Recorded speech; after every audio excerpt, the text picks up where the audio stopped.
Queridos irmãos, eu prometo ser muito sucinto nas minhas palavras, mas eu gostaria de chamar a tua atenção para Gênesis, capítulo de número 32, sentados mesmo como estamos, por favor, podem se sentar. Gênesis, capítulo 32, eu quero ler o versículo de número 10. Gênesis, capítulo 32, versículo de número 10. O texto diz assim: não sou digno de toda esta bondade e lealdade com que trataste o teu servo, ó Senhor.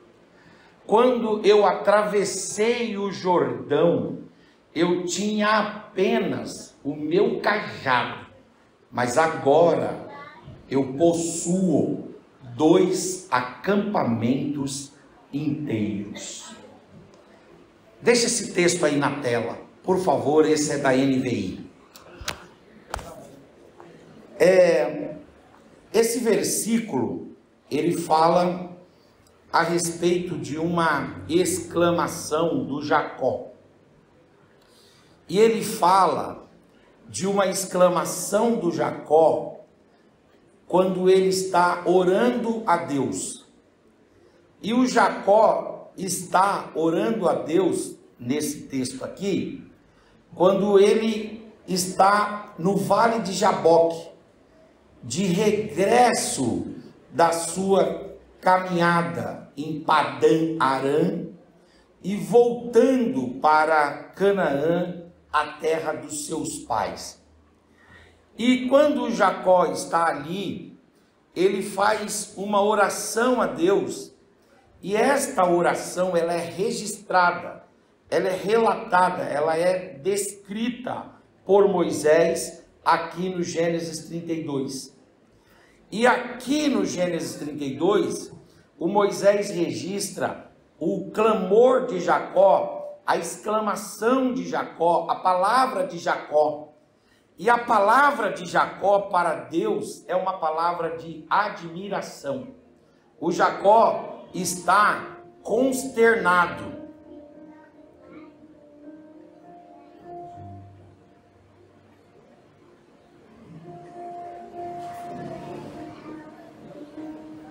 O Jacó está consternado.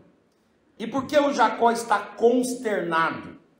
Ele está consternado porque ele está pensando em qual era a condição dele quando ele saiu de Canaã, quando ele saiu de perto dos seus pais, quando ele saiu fugindo, e depois de tudo que ele passou na vida, agora ele está regressando.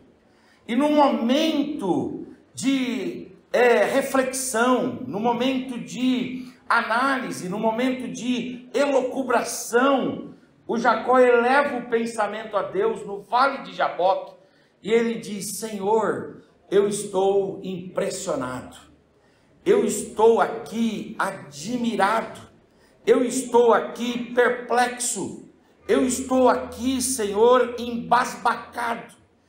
E aí ele diz: quando eu saí daqui, quando eu saí de Canaã, quando eu saí de perto do meu pai Isaac e da minha mãe Rebeca, há 21 anos, quando eu estava em fuga daqui, eu só consegui levar deste lugar um cajado. E outra expressão fala um bordão. Eu só consegui levar um pedaço de madeira. Eu só consegui levar uma vara que não foi produzida artesanalmente por um grande artesão, mas uma vara que eu mesmo tinha colhido no quintal de casa e tinha limpado aquela vara, e eu usei aquela vara para atravessar esse deserto. Foi a única coisa que eu levei. Eu não levei dinheiro, eu não levei ouro, eu não levei prata, eu não levei bronze, eu não levei roupa, Eu não levei animais, eu não tinha caprinos, eu não tinha suínos, eu não tinha gado, eu não tinha camelos, eu não tinha servos, eu não tinha servas, eu não tinha esposas, eu não tinha filhos. Eu era simplesmente um homem assustado, apavorado, amedrontado, angustiado, que pegou o que pôde para fugir do furor do meu irmão. Eu não tinha nada. Mas 21 anos se passaram, e o Senhor me faz voltar aqui, exatamente do lugar aonde eu parti. E agora, Senhor, a minha situação é muito diferente. Agora, Senhor, a minha condição é outra. Agora o meu status é outro. Agora a minha posição é outra. Agora o meu entorno é outro. Agora a minha realidade é outra. Agora, Senhor Deus, a forma como eu me estabeleço e como eu me vejo é outra. Eu saí daqui tendo na mão apenas um cajado, mas 21 anos depois eu estou regressando e eu tenho 2 acampamentos completos que o Senhor me abençoou. Nesses acampamentos eu tenho mulheres. E o Jacó era um homem abençoado. Ele tinha não só Raquel, mas ele tinha a Leia. E não só a Raquel e a Leia, ele tinha a Bila. E não só a Bila, ele tinha a Zilpa. E ele não tinha somente os filhos de Raquel, mas sim os filhos de Leia. E não só os filhos de Leia, mas os filhos de Bila. E não só os filhos de Bila, mas também os filhos de Zilpa. Ele não tem só filhos, ele tem servos e servas. Ele não tem só servos e servas, ele tem cabrito, ele tem carneiro, ele tem cordeiro, ele tem ovelha, ele tem camelo, ele tem cavalo, ele tem bezerro, ele tem bois, ele tem jumentos, ele tem todo tipo de riqueza e de prosperidade. E a prosperidade dele é tão tamanha que ele se vê administrando 2 grandes acampamentos, 2 grandes grupos de pessoas com todo tipo de riqueza. Ele tem ouro, ele tem prata, ele tem bronze, ele tem todo tipo de especiaria, ele tem condições de negociar, de comprar o que quiser, de andar com a roupa que quiser. Em síntese, ele está próspero, ele está abençoado, ele está enriquecido. E aí ele vai e fica admirado. Ele diz: ah, Senhor, quando eu saí daqui eu era um solitário, ameaçado de morte, pobre, moralmente reprovado, saí sem destino e sem rumo certo, mas no caminho o Senhor me encontrou. No caminho a sua graça tratou comigo. No caminho, na minha caminhada, a sua misericórdia foi sobre mim. No caminho, a sua bondade se estendeu sobre mim. No caminho, a sua fidelidade foi até onde eu estava. E o Senhor agiu de forma gentil, amável e amorosa para comigo. E o Senhor mudou o meu estado. O Senhor transformou a minha realidade. E agora, prostrado nesse vale de Jaboque, eu só posso dizer: bendito seja o Senhor, porque eu não sou digno de tanta bondade e de tanta lealdade de Deus. Diga comigo: Jacó saiu pobre, mas voltou rico. Aleluia. O que é que Jacó fez para que entre o momento que ele saiu e o momento que ele voltou, a realidade dele fosse outra? O que é que Jacó fez? Ele fez algumas coisas. Coisas que, se nós fizermos, também serão capazes de mudar a nossa realidade. Eis algumas delas. Em primeiro lugar, o Jacó, na sua solidão, na sua pobreza, na sua miséria, no seu estado deplorável de fuga, de desespero e de temor, estando ali em Padã Arã, e Moisés é bem categórico dizendo que ele não tem nem um travesseiro para colocar debaixo de sua cabeça. Ele pega uma pedra, ele põe sobre a sua cabeça, e ele então encosta a cabeça na pedra e ele começa a olhar para o céu. O céu na Palestina, na região do Mediterrâneo, é um céu bem limpo durante a noite, então dá para avistar as estrelas, e ele começa a avistar as estrelas. Daqui a pouco uma consciência da presença de Deus toma conta dele. Ele não tem o pai, ele não tem a mãe, ele não tem o irmão, ele não tem nada e nem ninguém, mas ele levanta os olhos para os céus, e ele começa a enxergar a grandeza de Deus. E aí então ele vira-se, pega aquela pedra, coloca na sua frente, faz dela um altar, dobra o seu joelho, e ele clama a Deus, ele suplica a Deus. Tem uma coisa que muda a nossa realidade, tem uma coisa que transforma a nossa vida. É uma vida, é a prática, é a atividade, é a conduta de buscar a Deus em oração, com todo o quebrantamento e com toda a entrega. Talvez você entrou aqui esta noite e você esteja na condição de Jacó, também fugindo de alguma coisa, também temeroso com algum problema, também empobrecido pelas circunstâncias da vida, talvez envergonhado, talvez em certo aspecto marginalizado. Eu quero dizer para você, esse lugar aqui é o monte de Padã Arã, esse lugar aqui é a Betel de Deus, esse lugar aqui é o lugar onde Deus se revela. Faz da pedra o seu altar, ora a Deus, e você vai ver Deus transformar, Deus mudar, Deus dar sentido e significado outro para a sua história. Pega na mão desse gentil irmão que está aí do seu lado.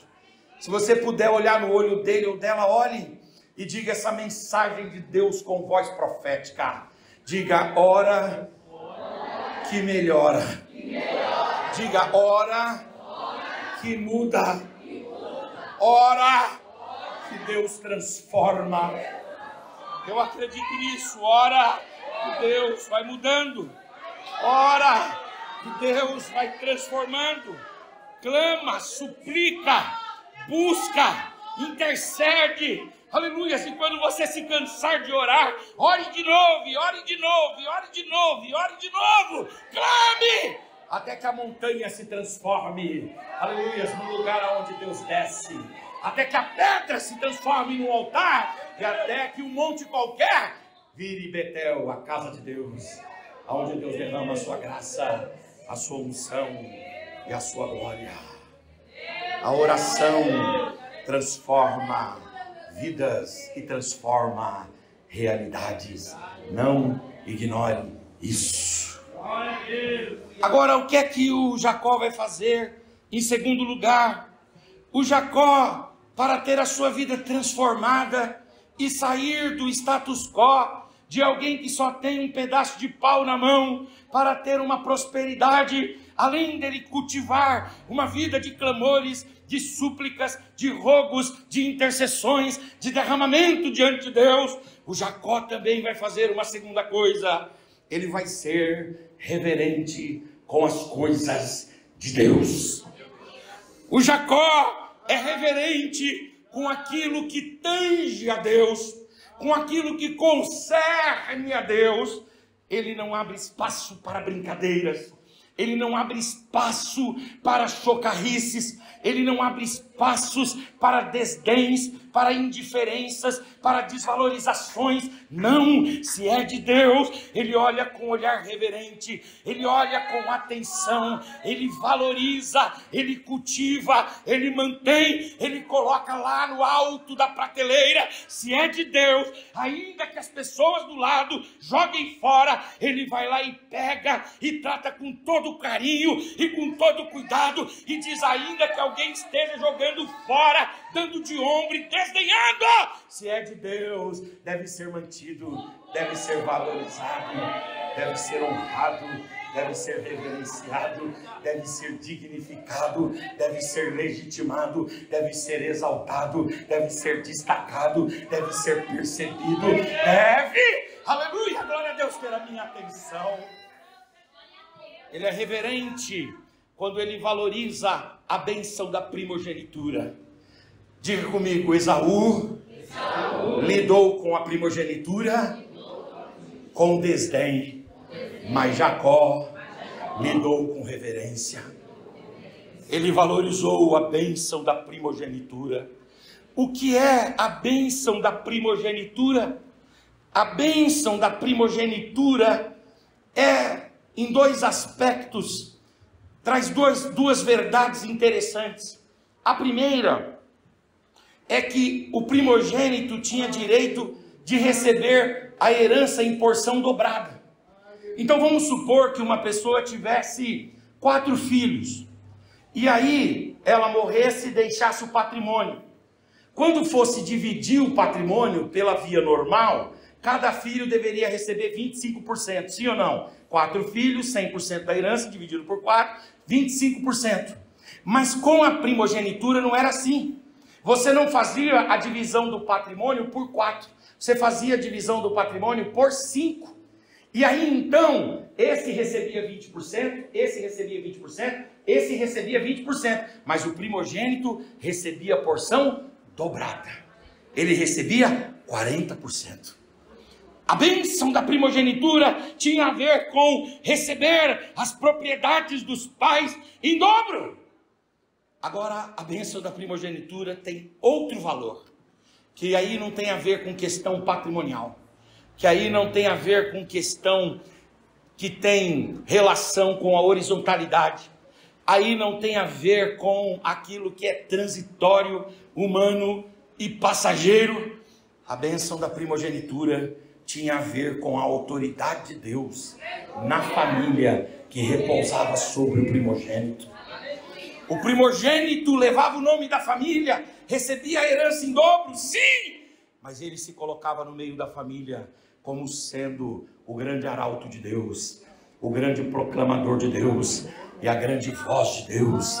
Deus falava com a família através do primogênito. O primogênito fazia o sacrifício e o primogênito intercedia pela família diante de Deus. Quer dizer, o Esaú, ele até está interessado no aspecto patrimonial que decorre da primogenitura, mas ele dá de ombro para o aspecto espiritual. Ele não quer ser autoridade espiritual na família, ele não quer ser uma voz profética na família, ele não quer ser um guia espiritual na família.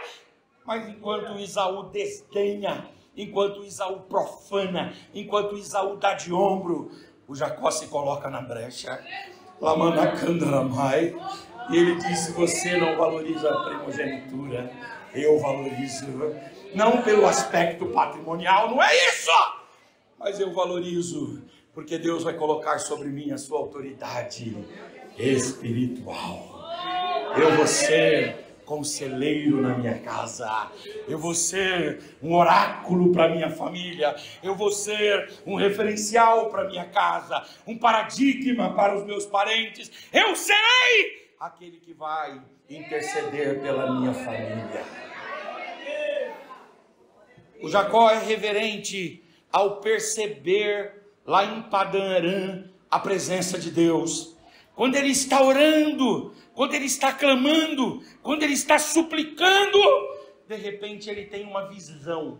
E a visão é que ele vê uma escada ligando o monte em Padã Arã aos céus. E anjos sobem e descem nessa escada, e de repente a glória de Deus, a Shekinah, que tem a ver com a presença de Deus, a presença de Deus toma aquele lugar, a presença de Deus marca aquele lugar. Meu Deus.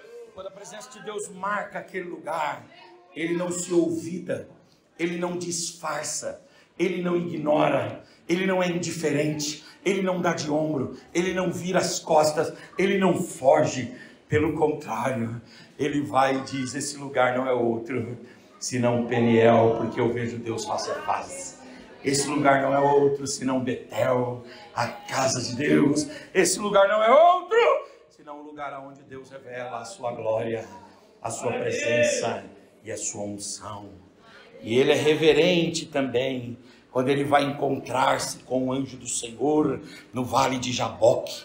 Lá no vale de Jaboque, ele está ali orando, ele está com medo do Esaú. Daqui a pouco ele vê um varão ali, e quando ele vê, ele percebe que aquele varão tem características divinas, características espirituais, características metafísicas, características extraordinárias. E aí então ele começa a ver que não é uma presença de um homem comum.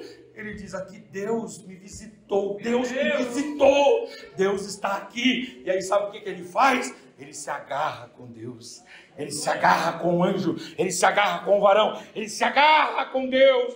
E ele diz: só sai daqui se o Senhor ministrar sobre mim alguma bênção. Aleluia, glória a Deus. Enquanto a família dele está dormindo, enquanto os filhos dele estão descansando, os servos estão distantes, ele está onde? Ele está agarrado à presença de Deus, à glória de Deus, e dizendo: ninguém valoriza, mas eu valorizo.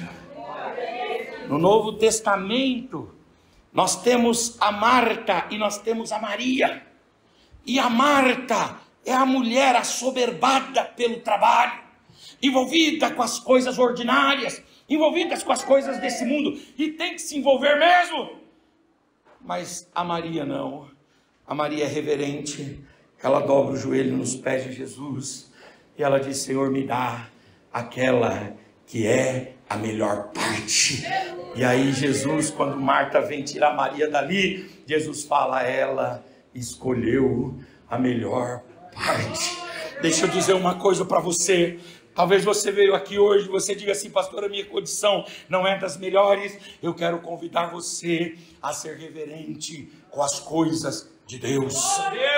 Seja reverente com a Bíblia Sagrada, seja reverente com a hora da oração, seja reverente com o lugar do culto, seja reverente diante de homens de Deus com maiores autoridades espirituais do que você. Seja reverente quando as pessoas estiverem dançando no poder de Deus, ao invés de ficar produzindo opiniões impensadas, ao invés de ficar rindo, ao invés de ficar zombando. Seja reverente, porque esse lugar aqui, ele se transforma na casa de Deus, na morada de Deus, onde Deus derrama a sua glória, a sua graça e a sua unção. Aleluia!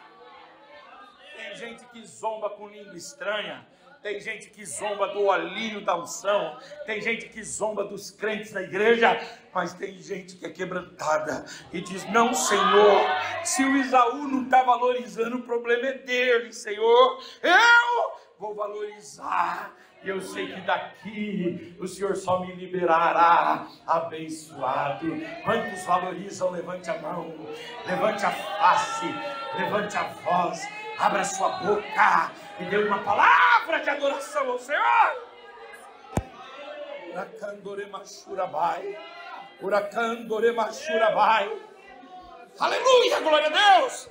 Você quer crescer na sua vida? Quer prosperar na sua vida? Quer que Deus transforme o seu estado? Valorize as coisas de Deus. Ora, Candoremahai. O senhor já foi uma autoridade aqui nessa cidade, é ainda uma autoridade política e será ainda uma autoridade política, sua digna esposa também. E eu sei que o senhor tem esse temor e lute sempre para que aqui nessa cidade, a partir do poder legislativo, executivo, judiciário, as coisas de Deus sejam reverenciadas. Uma cidade que reverencia o nome de Cristo, uma cidade que valoriza a palavra de Deus, que dá liberdade para a igreja, é uma cidade que tem o seu estado mudado. Uma família que valoriza as coisas de Deus, é uma família que tem a sua realidade mudada. Fala para o seu irmão: reverência, reverência e reverência às coisas de Deus. Uramanakandore machurabai. Tem gente que perde a bênção porque dá de ombro para as coisas de Deus. Eu fico admirado, você vem num culto desse, onde o poder de Deus está se manifestando. Deus está falando através das palavras, através das orações, através dos abraços, através dos louvores. Deus está falando e você parece que está aqui apenas de forma plástica, apenas de modo formal e solene. Pelo amor de Deus, não! nós estamos aqui para dizer: Senhor, eu estou aqui para te reverenciar. Se o Senhor quiser nos fazer aqui dançar na sua presença, é assim que nós estamos dispostos. Se o Senhor quiser fazer com que a gente cante e louve o teu nome a noite inteira, é esta a nossa disposição. Por quê? Porque eu estou aqui para te valorizar. Levante a sua mão se isso é verdade. Levante a tua face se isso é verdade. Levante a tua voz, abra a sua boca e dê uma palavra de adoração e de louvor ao Senhor.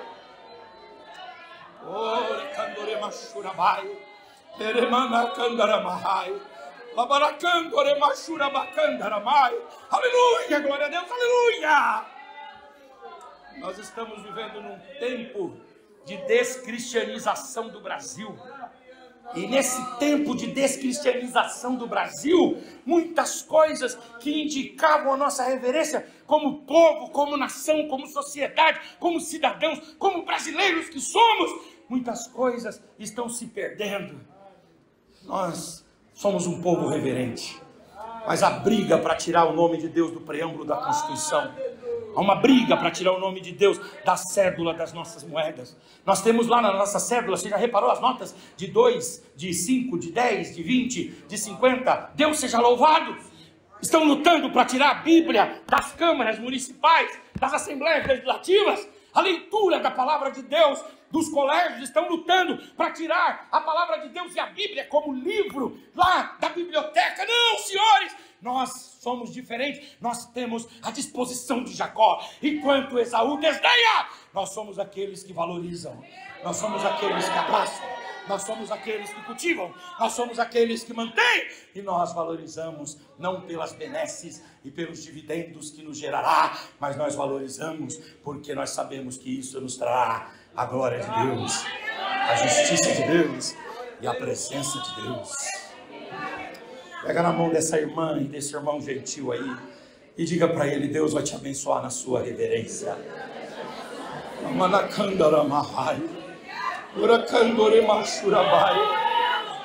Eu estou sentindo a presença de Deus aqui. Deus vai abençoar você na sua reverência, no seu temor, no seu quebrantamento. Aleluia, glória a Deus. Aleluia, Deus vai te abençoar. Eu creio nisso, Deus vai te abençoar. Jacó não é um homem que desdenha de Deus. Ele está pronto todo o tempo a quebrantar-se diante de Deus e a dizer: Senhor, faz a tua obra aqui. Quando Deus fala para o Jacó lá na casa do Labão: faz assim quanto as ovelhas, o Jacó não fica questionando. O Jacó não vai chamar lá os biólogos, ele não vai chamar os zootecnistas. Não, não! Ele diz: Deus está falando, é loucura, eu sei, o senhor sabe, todo mundo sabe. Se o senhor não quiser testar, o senhor não precisa testar, deixa só comigo, se tiver prejuízo é só meu, mas eu sei no Deus em que eu creio. Se ele mandou eu fazer assim e não assim, eu vou fazer do jeito que ele mandou. E isso tem a ver com reverência. Reverência tem a ver com humildade, com santidade, com compromisso com a pureza e com compromisso de seguir a voz de Deus e a orientação de Deus.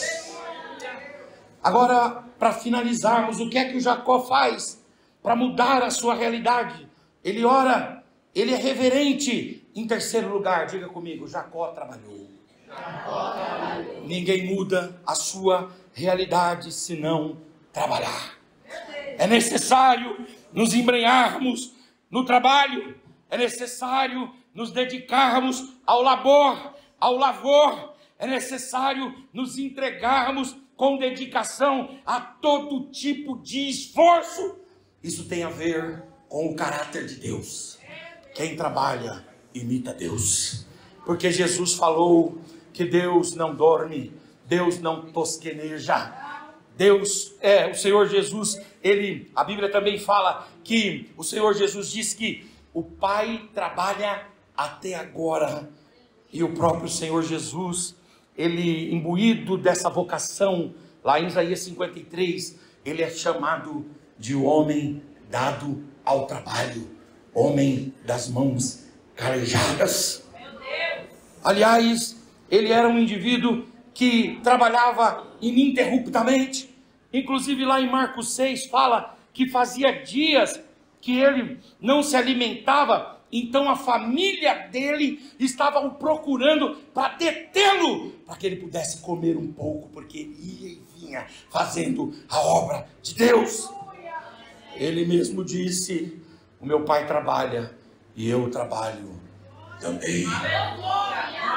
No Novo Testamento, o apóstolo São Paulo vai trabalhar a teologia do trabalho, dizendo: aquele que furtava e ganhava sua vida através de falcatruas e esquemas, trabalhe, porque Deus é poderoso para te abençoar e abençoar o trabalho das suas mãos.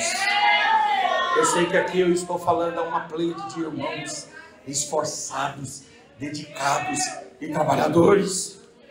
Eu tive agora na Espanha e eu fiquei admirado com uma coisa que eu vi lá, que é até um pouco diferente para a nossa cultura, porque eu fui na Praça dos Poetas, e quando eu cheguei na Praça dos Poetas tinha um homem lá, e eu fui na Praça do Mercado, e do lado tem a Praça dos Trabalhadores, na cidade de Salamanca, e quando lá na Praça dos Trabalhadores tem uma mulher lá. A mulher é símbolo do trabalho e o homem é símbolo da poesia. Mas não importa, ambos estão trabalhando. E eu sei que eu estou falando aqui para homens e mulheres que vão acordar 3 horas da manhã, 4 horas da manhã. Aliás, alguns já estão preocupados que esse pregador está estendendo esse sermão. Eu preciso ir embora para dormir, para trabalhar amanhã. Mas antes de você ir, deixa eu ministrar uma bênção de Deus sobre as suas mãos. Estenda as suas mãos em nome de Jesus.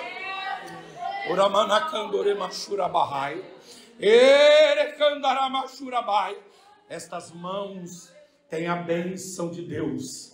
E o que estas mãos produzem, aonde essas mãos tocam, há um poder e uma autoridade extraordinária de Deus. E talvez você até hoje tenha trabalhado muito e não tenha visto o fruto e o efeito do seu trabalho. Assim diz o Senhor para você: eu vou prosperar aonde você colocar as suas mãos. Eu vou enriquecer aonde você colocar as suas mãos. As pessoas vão ficar admiradas, porque eu vou fazer crescer e prosperar, e vou mudar as realidades que você tocar com as suas mãos. Você acredita nisso? Levante essas mãos para o alto, levante a face, levanta a voz, abra a boca, dê uma palavra de adoração ao Senhor. Deus abençoa as suas mãos. Fica de pé no seu lugar em nome de Jesus. Ninguém muda a sua realidade sem trabalhar. É preciso trabalhar. Mas uma coisa é trabalhar somente com o esforço humano. Uma coisa é trabalhar somente com a dedicação humana. Outra coisa é trabalhar com a bênção de Deus. Uma coisa é trabalhar com a bênção de Deus. E uma coisa é trabalhar com a bênção de Deus. E por fim, o que é que Jacó fez em terceiro e último lugar? Ele orou, ele foi reverente, ele trabalhou. Em quarto e último lugar, ele confiou na bênção de Deus acima de tudo. Se você puder, como palavra final, pega na mão desse irmão aí, olha para ele, me ajuda a pregar e diga assim para ele assim, ó: eu sei que nem tudo contribui em seu favor. Diga: nem todos cooperam. Aliás, existem os do contra, mas fique em paz. Deus vai garantir a vitória. E é Deus que vai garantir a vitória. E pronto, e acabou. E pronto, e acabou. Você acredita nisso? É Deus que vai garantir a vitória. É Ele que vai garantir, ninguém mais. Pode se levantar quem for. Pode vir quem vier. Pode armarem os que armarem. A bênção de Deus está sobre você. Mulher e homem de Deus que ora, que é temente, que trabalha, que se esforça. Deus vai honrar os seus trabalhos e os seus esforços.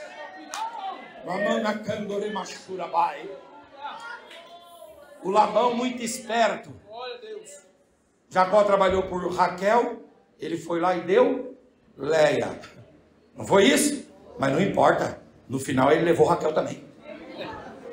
E ele não levou só Raquel, ele levou Bila e Zilpa também. O Labão mudou o salário dele quantas vezes mesmo? Vocês lembram? 10 vezes. Mas cada vez que o Labão era criativo de um lado, Deus era mais criativo do outro. Tudo conspirava contra o Jacó. Aliás, diga comigo, os filhos de Jacó o enganaram. Diga, mas Deus manifestou a verdade. O José cuidou dele. O José cuidou dele. Para Jacó, por causa do relato dos irmãos, o menino tinha morrido. Mas Deus tinha uma surpresa para ele. Mas não é uma surpresa no momento em que ele é capaz de produzir. Não é uma surpresa no momento em que ele ainda é capaz de dar os resultados. É o momento em que ele olha e diz assim, eu não tenho ninguém por mim. Aí Deus vem e diz, mas eu tenho. Eu tenho os meus agentes espalhados. Eu tenho o meu povo, eu tenho os meus exércitos, eu tenho as minhas saídas, eu tenho os meus caminhos, eu tenho as minhas alternativas. E Jacó, eu vou cuidar de você. Fala para esse irmão, diga, a bênção de Deus está com você.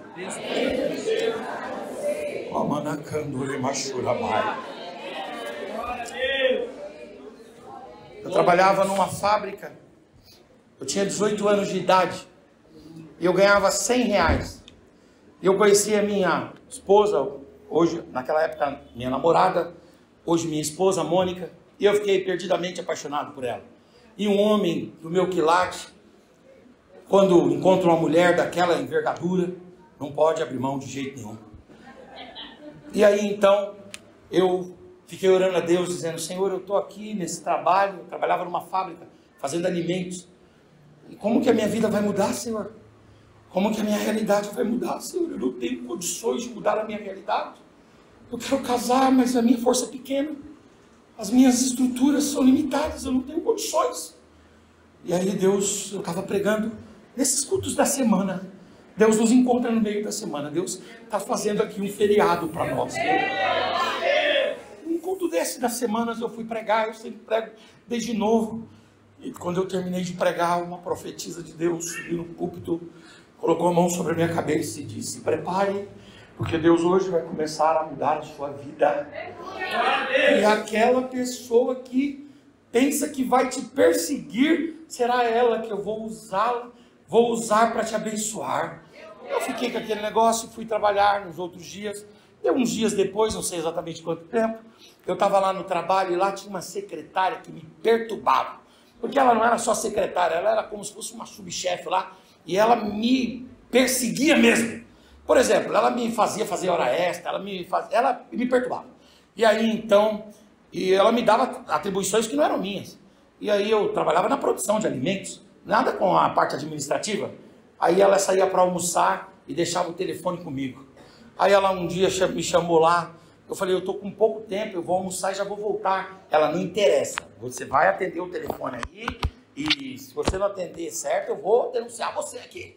Aí eu, pelo amor de Deus, e comendo esperto com o telefone começou a tocar, e de repente Deus falou no meu coração, atende. Aí eu atendi o telefone, era uma mulher, psicóloga, headhunter, que estava me ligando lá de Natal, no Rio Grande do Norte. E ela disse assim, eu estou ligando aí nessa fábrica, porque os meus patrões estão montando uma fábrica semelhante a esta daí aqui em São Paulo, e eles compraram umas máquinas semelhantes às máquinas que vocês têm aí, mas ninguém aqui sabe tocar essas máquinas, e nós estamos procurando um profissional para ser gerente de produção aqui, e ele precisa basicamente tocar as máquinas, a parte de gerência depois ele aprende. E aí eu queria saber do senhor o seguinte, o senhor faz o que aí? Aí eu falei assim, eu tomo conta da produção aqui. Aí ela disse, e o senhor trabalha com as máquinas? Eu falei, eu trabalho com as máquinas. Por que você está atendendo o telefone? Ah, porque é uma mulher endemoniada aqui, tirando meu almoço, mandou eu atender o telefone. Aí ela foi, quando eu falei isso aí, bem assim, direto com ela, ela falou assim, e o senhor conhece algum gerente que já saiu daí, que quer vir para Natal, ganhar um valor, era um valor muito grande, por exemplo, eu ganhava R$100, eu fui ganhando mais ou menos uns R$3.000.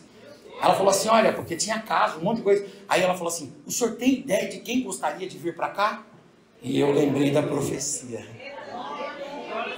Aí eu falei, eu tenho interesse. Aí ela, você tem? Tem. Então vai lá no sábado. Eu vou a São Paulo e a gente vai se encontrar. Ela veio a São Paulo, ela entrevistou outras pessoas, eu fui aprovado, fui morar em Natal, no Rio Grande do Norte. E aí eu, pobre de maré, desci. Difícil.